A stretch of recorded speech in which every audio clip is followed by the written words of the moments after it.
Welcome to the deep dive. This is where we take your sources, your questions, sometimes just your notes, and really try to pull out the core insights for you, specifically for your situation. Yeah, making it relevant. Exactly.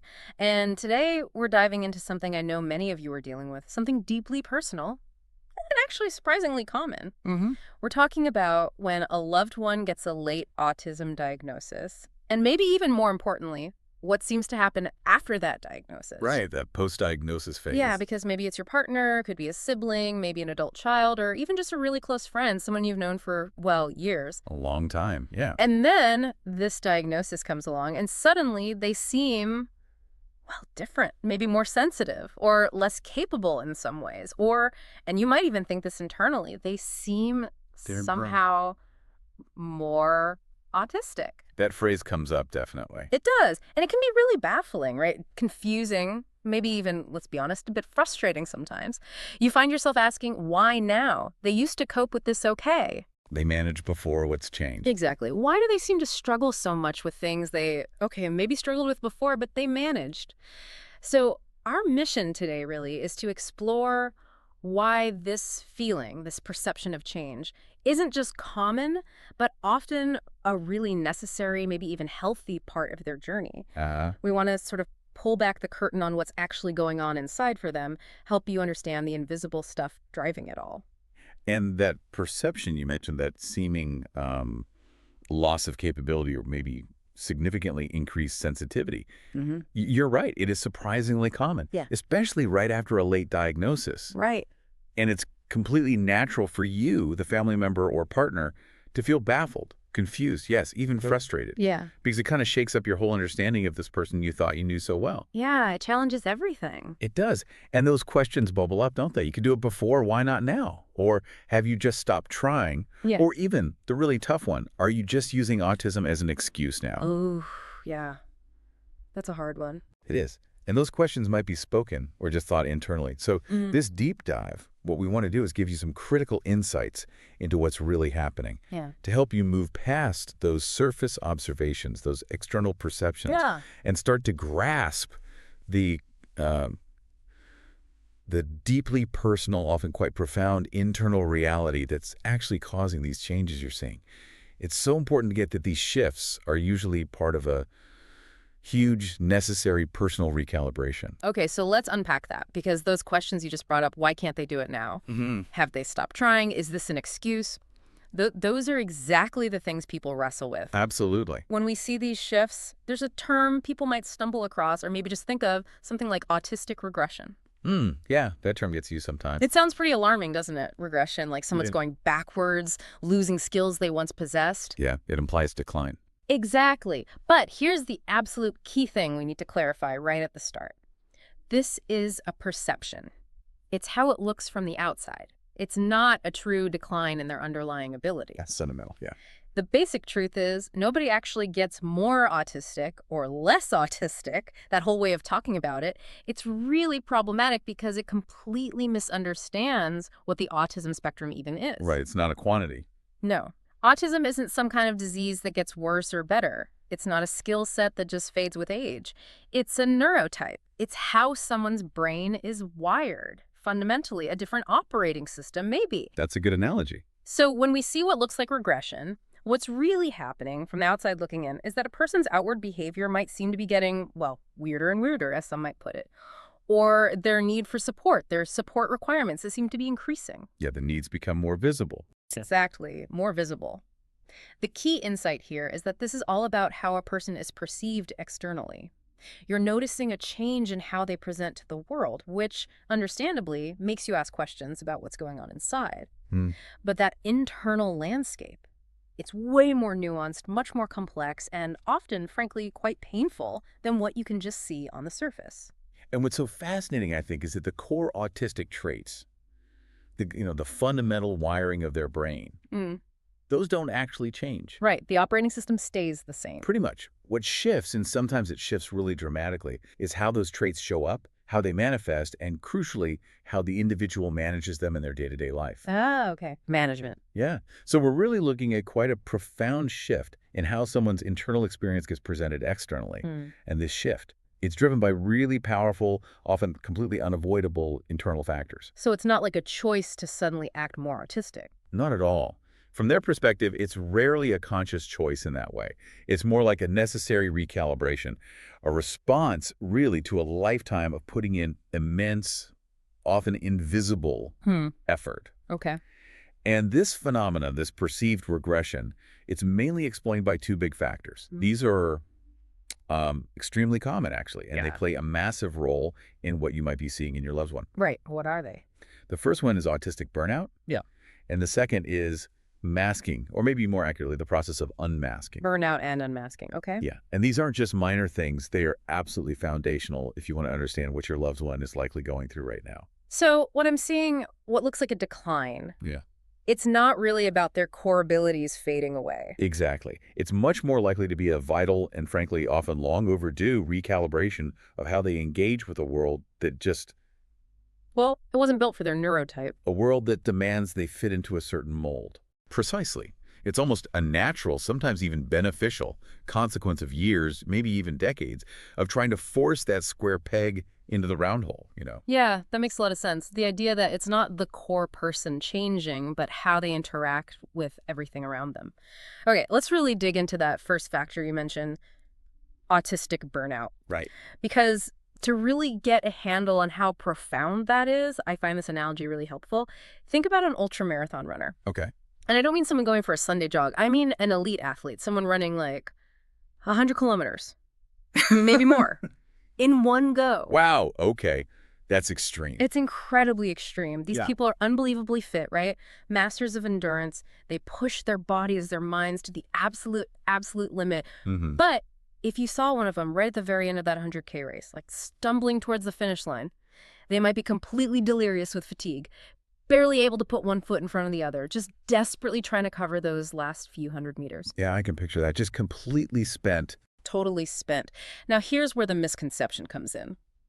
If you didn't know about the race, if you had no context for the unbelievable physical and mental effort it took to run 100 kilometers, Right. you might look at this elite athlete struggling just to walk and ask some really silly questions, right? You might think, what on earth happened? Did they forget how to walk? They're supposed to be super fit. Why are they crawling? Exactly. They just ran all that way. Why can't they manage this last bit?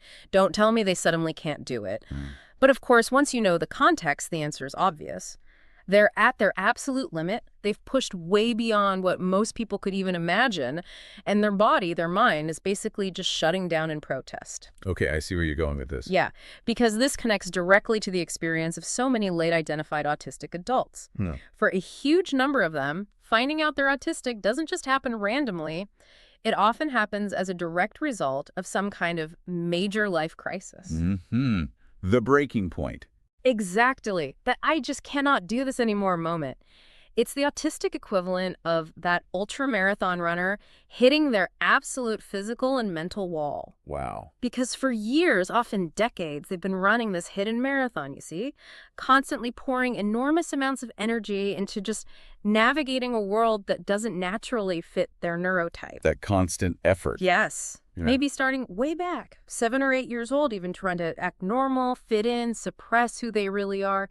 This relentless, often unconscious overexertion just slowly drains their resources until, bang, they hit a wall. And that wall is what we call autistic burnout. Precisely. And hitting that wall, that's exactly what autistic burnout feels like for the person experiencing it. It's not always, a sudden, massive, almighty crash, although it definitely can be. Sometimes a big stressful event, losing a job, a relationship ending, a big move can trigger it. Okay. But sometimes, maybe even more often, it creeps up more slowly. It can manifest as this ever-increasing fatigue that just doesn't seem to get better no matter how much rest they get. Like a deep exhaustion. A profound exhaustion, yeah. And it often comes from that continuous, relentless effort you mentioned, trying, often unconsciously, to fit into that mainstream neurotypical lifestyle. Think about it if someone started masking really young, like you said, maybe 7 or 8. Yeah. Suppressing their natural ways of moving, communicating, processing the world, just trying to look normal, trying to blend in. That's not just a small effort. That is a monumental lifelong task. It's like they've been perfecting this performance for decades, Constantly active. constantly. And that drains their energy in a way that, well, a good night's sleep just doesn't fix. It's almost like a physical illness that saps the body's strength over time. But there's a crucial difference What's that? with autistic burnout. The batteries don't know how to recharge properly? Or maybe it's better to say that rest and recovery take orders of magnitude longer than anyone, including the person themselves, might expect. Orders of magnitude, like way longer. Way, way longer. Think back to our ultramarathon runner. Okay, they finish, they collapse. Maybe they need a whole day off, right? You wouldn't blame them. No, of course not. But what if it wasn't just a day? What if they needed 2 days, 3? What if they needed a whole month to actually feel recovered? What if that extreme exhaustion caused some kind of, serious prolonged damage that needs real time to heal? Okay. Now, if we check in on them after just a couple of days when they're still utterly depleted, it's really easy to ask, hey, why aren't you better yet? Yeah, you'd expect them to bounce back faster. Exactly. And worse, what if we keep interrupting that recovery process? What if we keep pushing them, saying, come on, you should be fine by now? Well, the person might actually never get back to their previous form because they're simply never allowed the deep, uninterrupted rest they desperately need to truly heal. Wow. So consistently interrupting the recovery makes it chronic. It absolutely can. So if someone's in that state, that deep exhaustion where recovery takes ages, what does that power-saving mode actually look like for them day to day? Like, what are the practical things they struggle with? That's a really important question because, from the outside, it can look baffling.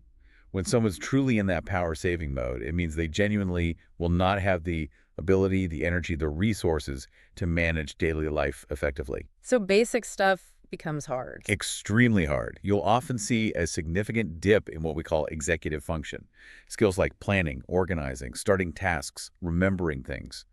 They just plummet. Okay, give me some examples. Okay, well, tasks that seemed easy before, or maybe just manageable with effort, suddenly become huge obstacles. Meal planning and cooking. That can feel like climbing a mountain. Just deciding what to eat. Yeah.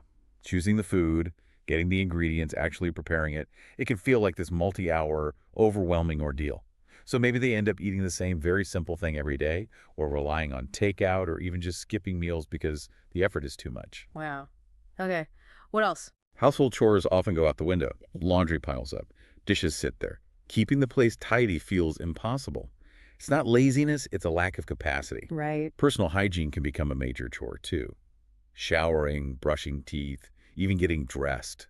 These things can use up all their available energy for the entire morning. Things we just take for granted. Exactly. And social interaction, even with people they love. It becomes incredibly draining. They might withdraw more, cancel plans frequently, or seem really disengaged in conversations because the energy needed just to process social cues, maybe force eye contact, or even just follow the thread of the conversation is just not there. So it's this deep physical feeling of exhaustion, not just mental. Oh, absolutely. It's often described as a deep, bone-weary fatigue that sleep doesn't touch.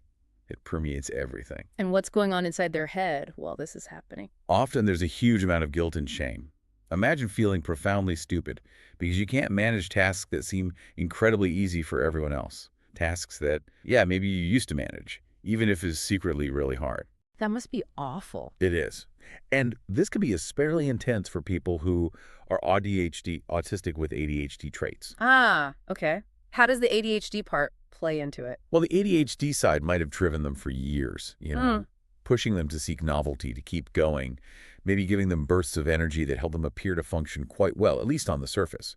They might have been masters at pushing through. Right, that drive. But the autistic side, the part that needs routine, predictability, and uses immense energy for social and sensory processing, that's the part that eventually hits the burnout wall. So you get this awful internal conflict. One part of their brain is screaming, go, do things. What? Well, the other part is just completely empty. Total energetic depletion. That sounds like torture. It really can be. And then layer on top of that other potential challenges, like dyscalculia, which isn't uncommon alongside autism. Dyscalculia. Difficulty with numbers, right? Exactly. Profound difficulty. So imagine, on top of the burnout, struggling intensely with anything involving numbers. Bank transactions become terrifying. Trying to remember dates, phone numbers, following instructions with sequences. Yeah. It's incredibly hard. Like mixing up digits. Yeah, mixing up the order, transposing numbers, needing to check things over and over and over again, maybe 10, 15 times, always terrified of making a mistake. And for years, they've likely pushed through that too, hiding it, feeling ashamed, thinking it was just them being stupid or careless. When it's actually a neurological difference. Precisely. So add that constant hidden struggle, that extra layer of cognitive effort and anxiety to the already monumental effort of masking and navigating a neurotypical world. It's just another massive energy drain. A huge one. And often they might have even done things like personal development courses over the years. Really? Why? Trying to fix themselves, Right. trying to learn the right way to behave, to communicate, to organize their lives, essentially trying to perfect the mask to finally look normal and stop feeling so inadequate or ashamed. Wow, so they were actively trying to overcome what they saw as failings. Absolutely. All of this, the masking, the compensating for challenges like dyscalculia, the trying to fix themselves, it all leads to this state of profound energetic depletion, this burnout. And often it's hitting that absolute rock bottom that finally pushes them to seek answers, leading to the self-discovery and the diagnosis. Because they literally cannot sustain the effort any longer. Exactly. So when you see your relative struggling now with tasks that seemed easier before or seeming to have lost capacity, it's almost certainly not a lack of intelligence or effort. It's this deep systemic exhaustion. Their body and mind are basically demanding a total shutdown to even begin recovering. They are in power-saving mode because the reserves are just gone. Okay. That paints a really vivid and frankly quite harrowing picture of burnout. It's not just being tired, it's a complete system failure almost. In many ways, yes. A necessary shutdown. Which leads us perfectly into the second big factor you mentioned, masking, and specifically unmasking. Right. Now, just generally, as people get older, it's pretty normal to slow down a bit, right?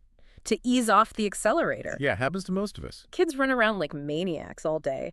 Young adults might cram their schedules full.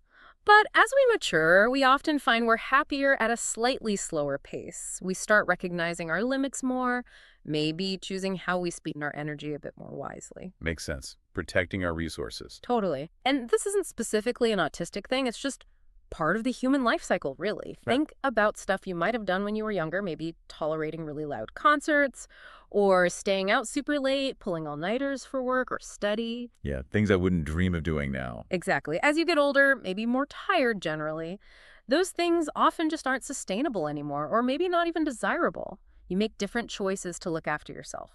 Self-preservation. So if someone starts making those kinds of choices, slowing down, being pickier about their environment, saying no, more often you might look at their behavior and ask, maybe rhetorically, am I getting more autistic? Right. But the answer is obviously no, because like we said, autism doesn't increase with age. But what is undeniable is that they might certainly look more autistic on the outside. The external appearance again. Exactly. That's the key.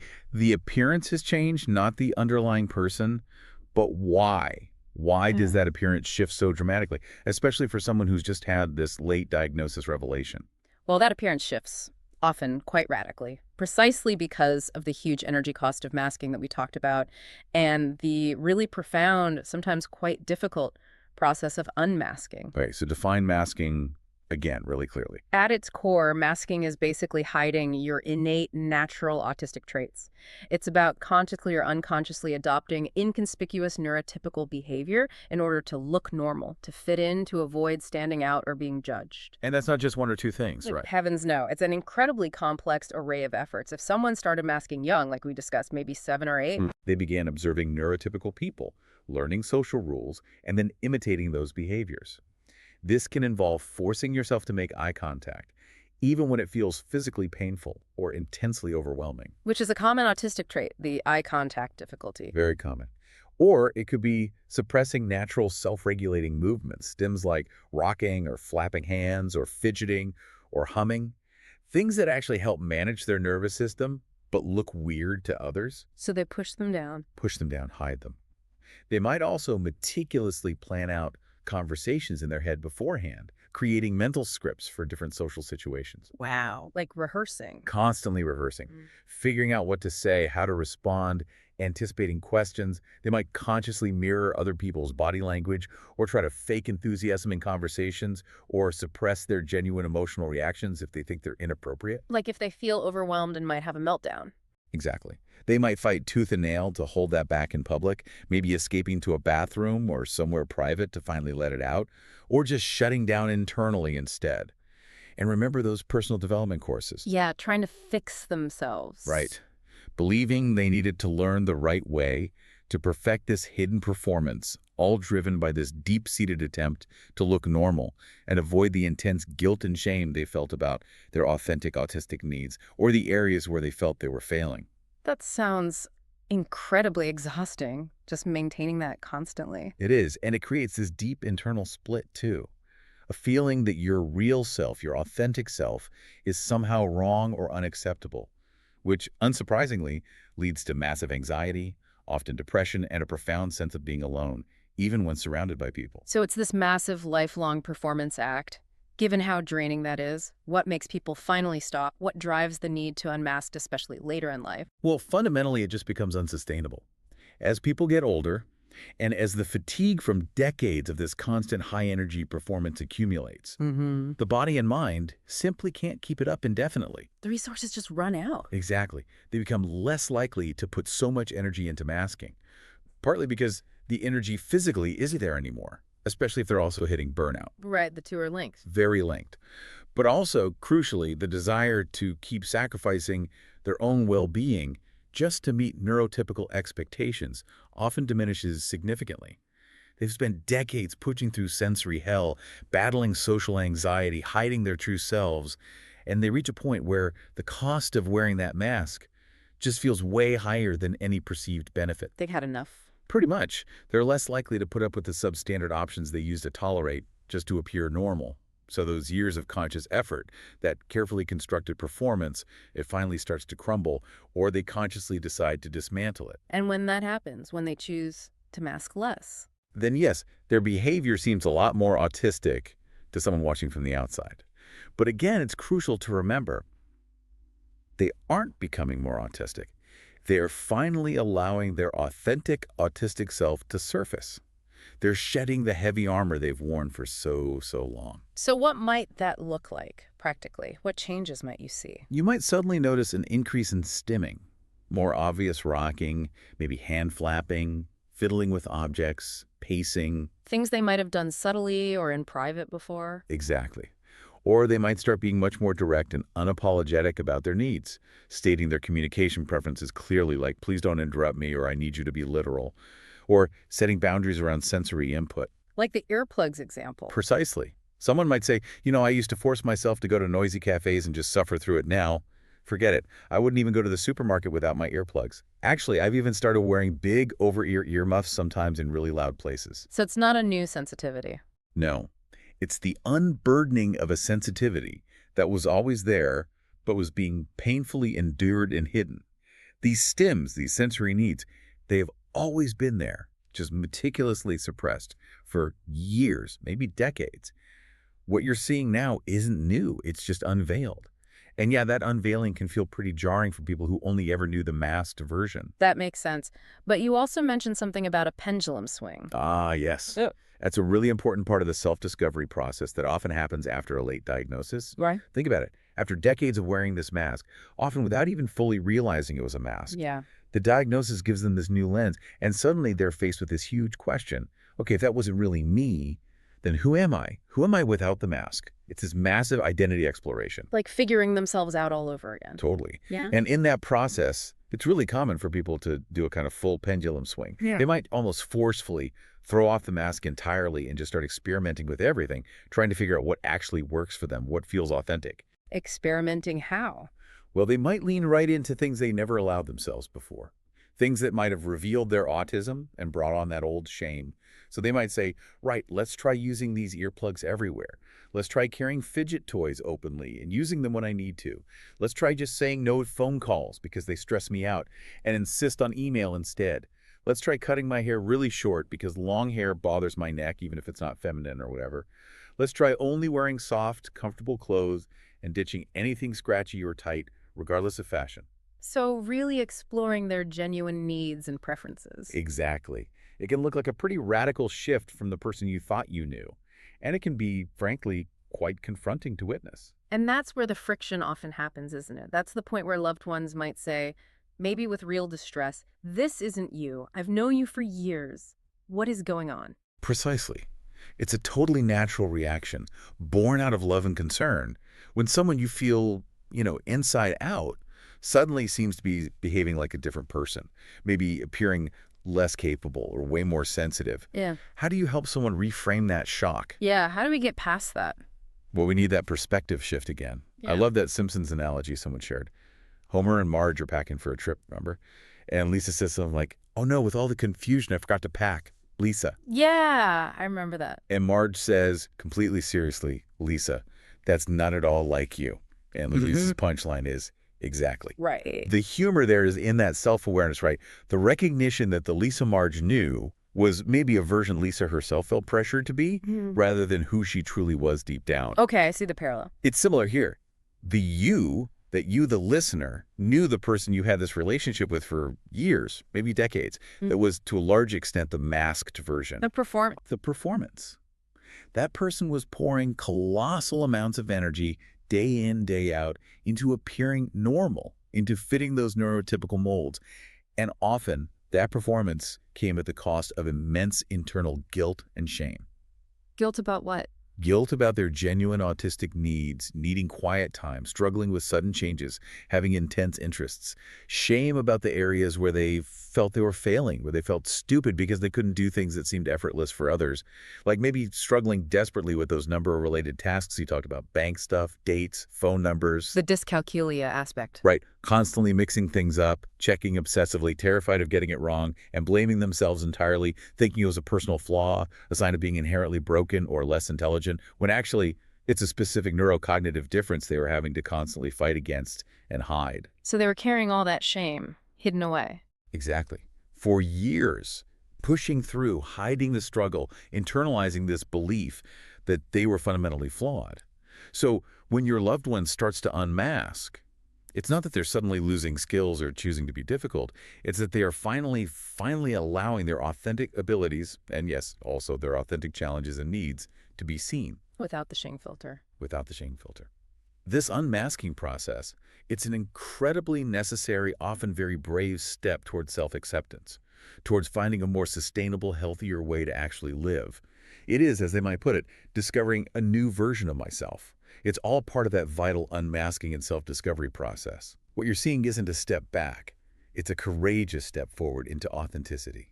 That really reframes it, doesn't it? What looks like a retreat is actually stepping forward into who they really are, a more sustainable way of being. Precisely. And this is where it gets really interesting, I think, for you listening, because while this really intense period of change, this transition, might feel like it's going to last forever, actually, what looks like autistic regression is mostly a transient element. It's a phase, yeah. It's a phase, this period where they seem to have lost capacity or become much more sensitive.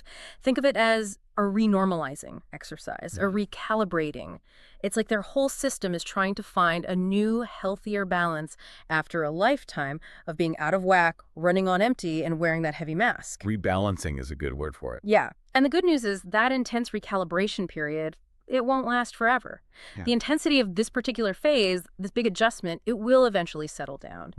But, and this is really important for everyone to understand, after the dust kind of settles, things probably won't go back to exactly how they were before the diagnosis. Right. It's not a reset button to the past. No.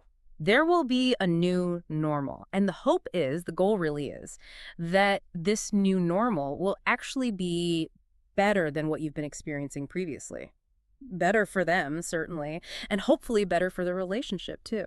A more sustainable normal. Exactly. It's not about returning to the person you thought they were or some static idea of them. It's about accepting, adapting, and building a relationship based on a more honest, more authentic reality for everyone. One that actually supports their well-being and lets them thrive as themselves. And it makes perfect sense why things wouldn't just snap back to the old ways, right? From the autistic person's perspective, think about it logically. Okay. After you finally started recovering from that crushing autistic burnout after years, maybe decades, of living in that power-saving mode, battling exhaustion, feeling ashamed of your struggles, why on earth would I want to go straight back into the exact same situation that caused the burnout in the first place? Yeah, that would be completely counterproductive, like the marathon runner signing up for another race the next day. Exactly. It would be self-destructive. And similarly, after I've started unmasking, after I've begun redefining my identity and figuring out who I really am without that exhausting performance, why would I choose to go back to wearing the mask 247? Why would I hide this new, more authentic self that I've just started to discover? It wouldn't make any sense. You'd lose all the progress. Precisely. And that's the core reason why this change, this shift you're seeing, isn't just necessary. It's profoundly beneficial for the autistic individual. It's their path towards greater self-acceptance, much better mental health, and living a life that's actually sustainable and feels authentic to them. Okay. But we do need to take a moment, I think, just to acknowledge the sheer scale of this. Yeah. Finding out you're autistic late in life, it is huge for that person. Absolutely massive. It reframes their whole life story. Completely. Their past, their present struggles, their future possibilities, everything gets seen through this new clarifying lens. It finally gives them an explanation, a framework for decades of maybe feeling different, confused, anxious, or like they were constantly failing. That must be incredibly validating, but also overwhelming. Both, absolutely. And because it's so huge for them, it's almost certainly going to be huge for the people around you as well, especially those closest to you. Like you said, it reframes the whole relationship. It requires a pretty significant shift in understanding and expectations, maybe even in how you do things day to day together. Yeah, it affects everyone in the orbit. It really does. Yeah. So my kind of final piece of advice here, and this is really crucial for you, listening as a relative or a partner walking alongside them, is just, let's be gentle. Gentle. How do you mean? I mean, first, be gentle on yourself. Recognize that you're going through a big shift too. Your understanding is changing, your relationship is evolving. That takes time and energy. Okay. Be kind to myself. Yes. And also, be gentle with the others in your life walking this journey with you. Because while ideally everyone rallies around with perfect support for the autistic person and they absolutely need support, Yeah. the reality is often that close loved ones might find the whole situation really challenging. Why is that? Well, it's not usually about a lack of love or commitment. It's simply because they also need to go on an entire journey of their own to process this new reality.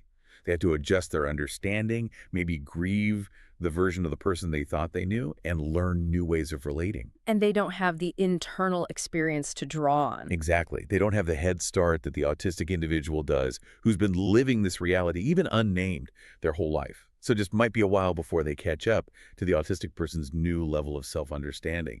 They'll have their own feelings, their own questions, their own pace. That's important to remember. Patience is needed on all sides. Absolutely. And for the autistic person themselves, it's incredibly important they find support, especially within the autistic community and from others who have walked a similar journey before. Connecting with peers. Yes, people who truly get it, who can validate their experiences, share strategies, help them navigate this huge self-discovery, whether that's online groups, local meetups, finding autistic mentors. That connection is vital. Okay. And for the listener, the partner or relative. Equally important, your journey is valid too. You're dealing with a major shift in your life and relationship. Your feelings, your questions, your need for support are just as real. So seek support for myself too. Please do. The more external support you can find for yourself, maybe therapy, maybe support groups specifically for partners or family members of autistic people, maybe just really understanding friends, the better equipped you'll be. It helps you process everything you're going through so you can then be there for your partner when they need you the most, coming from a place of better understanding, less confusion, and renewed strength. So it's a journey for everyone involved. It truly is a journey that needs mutual understanding, a lot of patience, and a real willingness from everyone to adapt to this new, more authentic reality, hopefully, together. So if we bring this all back home then, what we've really explored today isn't some story about loss or decline or someone giving up. It's actually a story about profound revelation, about necessary transformation. Yeah, transformation is a good word. Those changes you might be seeing in your loved one. the ones that look like autistic regression, they aren't really about a true loss of capability. They're much more likely the visible signs of a whole lifetime of hidden, exhausting effort, the result of hitting autistic burnout. And the result of this courageous, sometimes messy, but ultimately vital process of taking off the mask. Letting the true self emerge. Exactly. It's a huge and ultimately much healthier shift towards living authentically, that new normal we talked about. It isn't about being less capable. It's about being able to live more authentically, more sustainably, and hopefully with a lot less of that hidden pain and shame they carried for so long. A more honest way of being. Yeah. So what does all this mean for you, the listener, trying to navigate this new landscape with someone you care about? Well, I think it means really leaning into understanding, Mhm. into patience, into adapting to this more honest reality. It means trying to shift your perspective away from what's wrong with them towards, okay, what's really going on here under the surface? And how can we support this necessary evolution towards a more authentic, integrated life for them and for us? Yeah. It's a journey, like you said, a journey of discovery for everyone, but hopefully one that, with compassion, with this kind of knowledge, can actually lead to maybe deeper connections and more genuine mutual respect in the long run. And maybe as you continue to reflect on all this, here's a final thought to mull over, something provocative perhaps. Yeah. What does it really mean for you to fundamentally reframe how you see your loved one's challenges? Okay. To stop seeing them as a sudden decline or a choice to be difficult or some kind of failure, and instead start seeing them as the visible, maybe inevitable result of a lifetime spent performing, hiding, and expending unimaginable energy. To see unmasking not as regression, but as a courageous, vital step towards self-acceptance. How does that shift in my understanding change things? Exactly. How might truly internalizing that perspective change your approach to supporting them, your expectations, how you communicate, and just as importantly, how you support yourself as you both navigate this new, more authentic landscape together, maybe allowing a truer, more resilient, and ultimately more sustainable relationship to finally emerge?